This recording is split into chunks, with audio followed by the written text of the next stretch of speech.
Conozca la capilla de Rosslyn entre misterios y leyendas. Acompáñame a conocer este sitio donde la realidad supera la ficción que ha fascinado por tantos siglos a tantas personas. Durante mi viaje a Escocia tuve la oportunidad de visitar personalmente la extraordinaria capilla de Rosslyn, uno de los edificios más famosos, bellos y enigmáticos del mundo. Para muchos, Rosslyn está asociada con la masonería, los caballeros templarios, el Santo Grial y una gran cantidad de misterios popularizados por documentales, novelas y películas. Sin embargo, cuando analizamos los documentos históricos y el contexto en el que fue construida, descubrimos una historia muy diferente y, en mi opinión, mucho más fascinante. Hoy quiero compartir con ustedes qué es realmente Rosslyn Chapel, cuál fue su propósito original y por qué se convirtió en uno de los lugares más legendarios de Escocia. Para comprender Rosslyn debemos viajar al año 1446, fecha en que comenzó su construcción. En aquel momento Escocia era completamente católica. La reforma protestante no llegaría hasta 1560. Eso significa que Rosslyn nació en una sociedad profundamente medieval, donde la religión influía en todos los aspectos de la vida cotidiana. Las personas creían firmemente en el cielo, el infierno, los santos, los milagros y especialmente en el purgatorio. Y precisamente esta última creencia resulta fundamental para entender el verdadero propósito de la capilla. Uno de los errores más comunes consiste en observar Rosslyn desde una perspectiva moderna.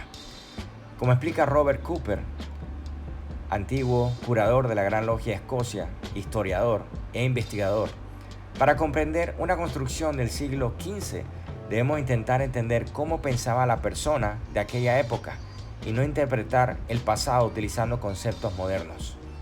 Muchas personas creen que Rosslyn era una construcción única. Sin embargo, históricamente esto no es correcto.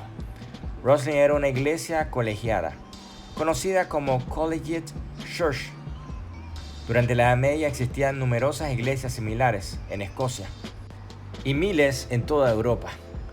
Su función principal consistía en mantener sacerdotes dedicados a celebrar misas y oraciones por los difuntos. Por lo tanto, Rosslyn no nació como un templo secreto templario, ni como una logia masónica, ni como un santuario esotérico. Era, ante todo, una iglesia católica medieval. Otro dato poco conocido es que Rosslyn formaba parte de una tradición mucho más amplia. Robert Cooper señalaba que existían aproximadamente 42 iglesias colegiadas en Escocia. Durante este periodo, en Europa existían miles. Entre ellas podemos mencionar la St. Salvator Chapel, la Trinity College Kirk, la Bodwell Collegiate Church y Seton Collegiate Church. Dejemos que él mismo lo explique. We also must remember Rosslyn Chapel is not unusual, not in Scotland and not in Europe. In Scotland in particular, there are 42 other collegiate churches, just like Rosslyn Chapel. This kind of fact, unfortunately, is rather inconvenient and very rarely mentioned by many authors who want to see things that are dear to their heart, shall we say.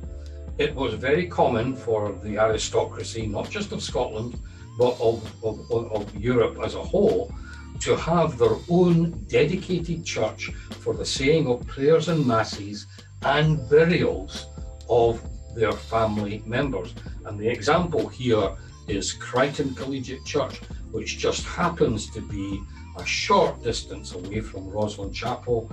The Crichton Collegiate Church is almost identical in terms of the idea, the purpose, the function. Not only do they have their own church, but just like the Rosslyn Chapel family, their castle, just like Rosslyn Castle, is built very nearby. They typically are within eyesight of each other, and the idea, of course, was that you had a stronghold during turbulent times in which to protect yourself and your family, but you also had a nearby church in order to worship, and as I say, have prayers and masses said for the souls of your deceased family members. A propósito, recomiendo su libro The Rosslyn Hoax y diversos videos en YouTube que habla del tema.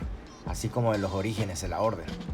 Lo que distingue a esta capilla de Roslin es la extraordinaria abundancia de esculturas, tallas y detalles decorativos que cubren prácticamente cada aspecto del edificio. Se afirma que esta riqueza artística es lo que realmente la convierte en una construcción especial. En la Edad Media la iglesia enseñaba que muchas almas pasaban por el purgatorio antes de alcanzar el cielo. También se creía que las oraciones y misas realizadas por los vivos podían ayudar a acelerar este proceso. Por esta razón, surgieron las iglesias colegiadas, lugares donde sacerdotes celebran continuamente misas por los difuntos. Roslin fue construida precisamente con ese propósito. La capilla de Roslin fue fundada por la familia Sinclair, posteriormente conocida como Sinclair. Su fundador, William Sinclair, inició la construcción en 1446 y dedicó la capilla a San Mateo, el patrón de la familia. La finalidad principal del edificio era celebrar misa por las almas de los miembros fallecidos de la familia Sinclair, que según las creencias de la época, se encontraban en el purgatorio esperando alcanzar el cielo. Roslin era, por tanto, una capilla privada familiar profundamente ligada a la espiritualidad católica medieval. Uno de los aspectos más interesantes de Roslin es su iconografía. Muchos visitantes modernos interpretan ciertas imágenes como símbolos masónicos. Sin embargo, gran parte de estas esculturas deben entenderse dentro del contexto religioso medieval. La capilla estaba dedicada a San Mateo, cuyo evangelio contiene numerosas referencias a la ceguera física y espiritual. De hecho, la expresión "el ciego guiando al ciego" proviene precisamente del evangelio de San Mateo. Esto resulta especialmente relevante cuando observamos una de las figuras más conocidas en Roslin, un hombre con los ojos vendados y una cuerda alrededor del cuello. Muchos autores modernos han interpretado esta imagen como una referencia a la ceremonia iniciática masónica. Sin embargo, Robert Cooper, entre otros, señala que dentro del contexto religioso del siglo XV, la explicación más lógica es que representa una alegoría cristiana sobre la ceguera espiritual y la necesidad de guía religiosa. Quizás el elemento más conocido de Roslin se llama el pilar del aprendiz. La leyenda cuenta que William Sinclair entregó a su maestro constructor el diseño de una columna extraordinariamente compleja. El maestro afirmó que necesitaba viajar para estudiar el modelo original antes de ejecutarla. Mientras estaba ausente, el joven aprendiz completó la obra. Cuando el maestro regresó y vio la belleza del trabajo realizado, fue presa de los celos y asesinó al aprendiz. Muchos autores han intentado relacionar esta historia con tradiciones masónicas posteriores, pero aquí encontramos un dato muy interesante señalado por los investigadores. La historia del aprendiz asesinado no es exclusiva de Roslin. Ellos explican que relatos prácticamente idénticos aparecen en otras construcciones europeas. Incluso mencionan la cercana Seton Collegiate Church, ubicada a pocos kilómetros de Roslin, donde también existe una tradición sobre un aprendiz asesinado por su maestro constructor. Por ello, los historiadores consideran que estamos ante una leyenda medieval relativamente común y no necesariamente ante una referencia específica a la masonería. De hecho, señalan que Roslin no es única por sus leyendas. Lo que la hace excepcional es la extraordinaria cantidad de tallas y esculturas que posee. Pero entonces, ¿existen símbolos masónicos en Roslin?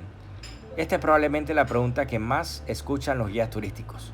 La respuesta es que si encontramos elementos que pueden recordarnos a símbolos utilizados posteriormente en la masonería, es probable, pero debemos tener cuidado. Pues muchas personas observan a Roslin utilizando conocimientos masónicos modernos y luego proyectan estas interpretaciones hacia el siglo XV. Ese enfoque puede conducir a conclusiones erróneas. El hecho de que una imagen parezca masónica no significa necesariamente que fuera creada por una intención masónica. Pero nada de esto significa que Roslin no tenga importancia dentro de la historia masónica escocesa. La familia Sinclair sí desempeñó posteriormente un papel importante en la historia de los masones de Escocia.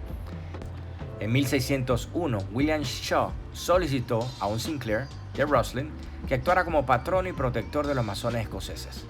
Y en 1736, William Sinclair de Roslin se convirtió en el primer gran maestro de la Gran Logia de Escocia. Pero eso es muy diferente a afirmar que Roslin fue construido como una logia masónica o que constituye una prueba del origen templario de la masonería.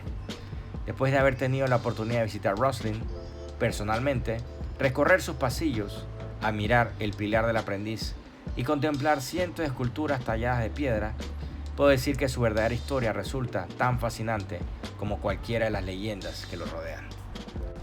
Roslin no necesita ser el escondite del Santo Grial, ni una fortaleza secreta templaria para cautivar nuestra imaginación. Es una extraordinaria obra maestra de la arquitectura medieval escocesa, una ventana al pensamiento religioso del siglo XV, y un monumento dedicado a la familia Sinclair y a las creencias de una Escocia anterior a la Reforma. Si le llama la atención este contenido, recuerden que mis novelas Los secretos del Acta, El amanecer de Llanos y Rasgando el velo de la marca se encuentran disponibles en las librerías de Panamá, además de Amazon y Audible. Pueden suscribirse a las cuentas de Instagram, TikTok, YouTube como Comics Occult Fan y también como Amilcar Golpe Escritor. Muchísimas gracias.